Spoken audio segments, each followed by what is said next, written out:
Fala-se em 33% de votos que ainda estão em disputa nesse segundo turno, né? Contando brancos, nulos e outros votos dedicados a outros candidatos.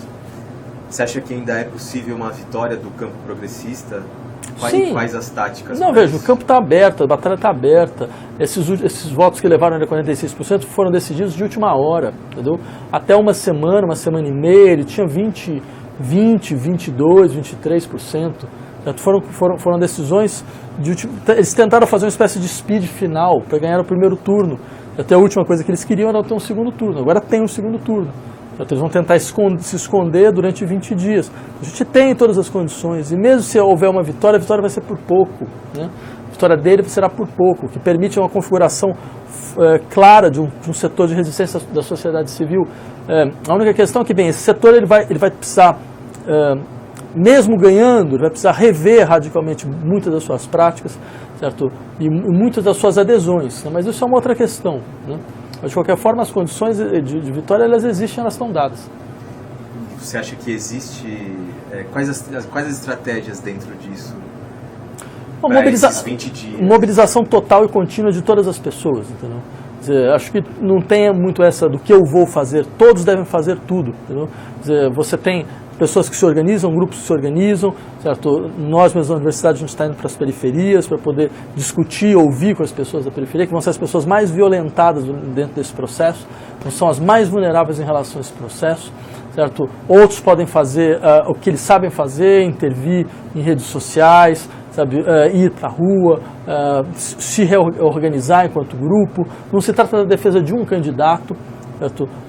Todos nós, eu faço parte daqueles que têm restrições extremamente explícitas em relação ao candidato, ao partido que está aí, mas é o que ficou.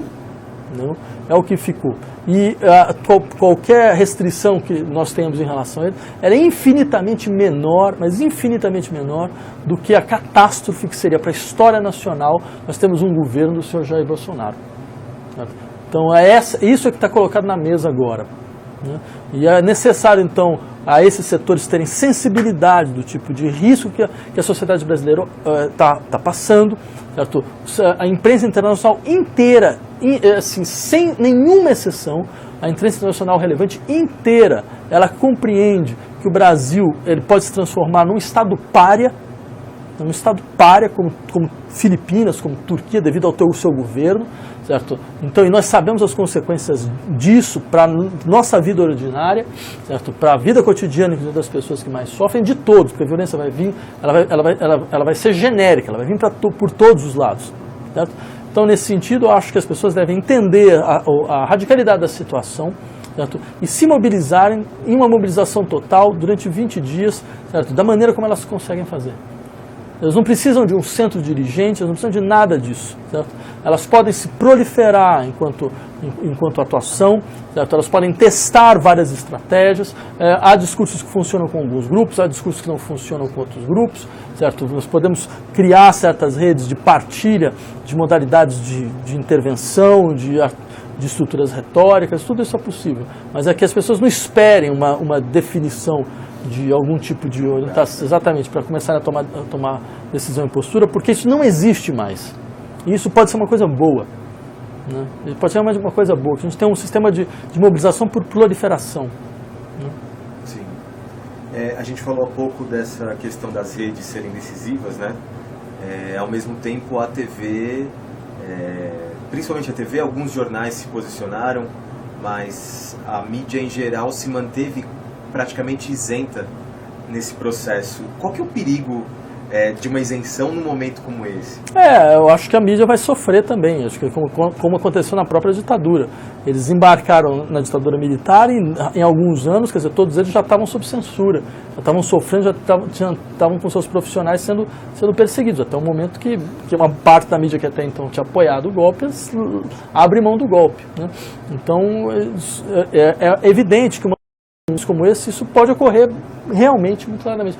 Se o senhor Jair Bolsonaro vencer, o Brasil vai passar por uma espada de Damocles durante anos, ou seja, a qualquer momento pode vir um golpe, um autogolpe, qualquer coisa parecida. Haja vista quem está ao lado dele, haja visto o tipo de declaração que ele já deu. Sou soldado da Constituição. Isso é uma brincadeira para alguém que até hoje louva a ditadura militar.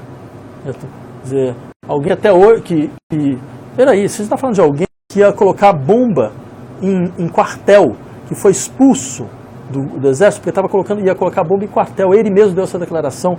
Alguém que falou que para matar um então presidente da República, que era o Fernando Henrique Cardoso.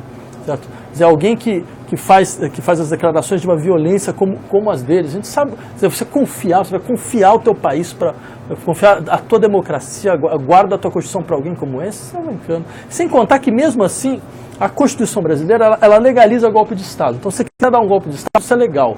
Então, ele pode simplesmente falar que estava garantida a Constituição. Porque o capítulo que define as atribuições das Forças Armadas diz que as Forças Armadas têm como atribuição a garantia da ordem. Podem ser chamadas em qualquer situação na qual a ordem estiver quebrada. Bem, para ele falar, olha, a ordem quebrou, né? Quer dizer, que você cria um caos social, a ordem quebrou, as Forças Armadas são chamadas, isso é legal? Isso é legal. O regime nazista, ele governou com a Constituição de Weimar. Utilizou o artigo 48 que garantiu o estado de exceção. Foi isso.